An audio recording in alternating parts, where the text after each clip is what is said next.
કચ્છમાં વિવાદિત નિવેદન બાદ પૂર્વ ધારાસભ્ય ગ્યાસુદ્દીન શેખના સૂર બદલાયા છે।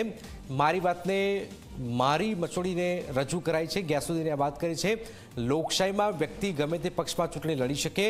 મારું નિવેદન મારું અંગત છે। હું ભાઈચારાનો આગ્રહી છું। ગેરકાયદે દબાણો તૂટે તેવું તેમાં કોઈ વાંધો નથી। પુરાવા હોય તો દરેક લોકોને સાંભળવા જોઈએ। મહત્વનું છે કે રાપર પાલિકાની ચૂંટણીના પ્રચાર દરમિયાન ગ્યાસુદ્દીન શેખે ગુજરાતને યુપી અને બિહાર સાથે સરખાવતા વિવાદ થયો।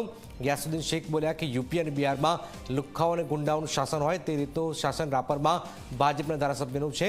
ભાજપ પક્ષના મુસ્લિમ સમાજ ઉમેદવાર થોડા ટુકડા માટે જાત વેચી ભાજપના ગુલામ બન્યા છે। ત્યારે આ નિવેદનને ચર્ચાઓ પણ જોર પકડતા જ હવે ગ્યાસુદ્દીન શેખના સૂર બદલાયા છે અને ભાઈચારાની વાત પણ કરી રહ્યા છે।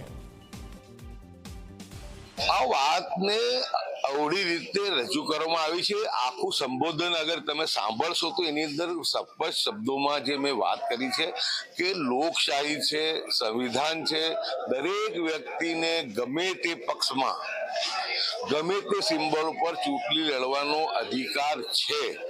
જે રાજકીય અવલોકનો મેં કર્યા હતા એ રાજકીય અવલોકન મારી જગ્યાએ છે, એનાથી કોઈ રીતે હંમેશા હું કોમી એકતા અને ભાઈચારાનો પક્ષધર રહ્યો છું। આપણે બધા જે છીએ લોકશાહીની અંદર ગમે તે પક્ષમાંથી ઉભા રહીએ, ગમે તે પક્ષની અંદર વિચારધારામાં માનીએ, ગમે તે જે આપણને પક્ષ ગમતો હોય તે વિચાર એને આપણે મત આપીએ, એની સામે કોઈને વાંધો હોઈ શકે નહીં। નડિયાદના સંત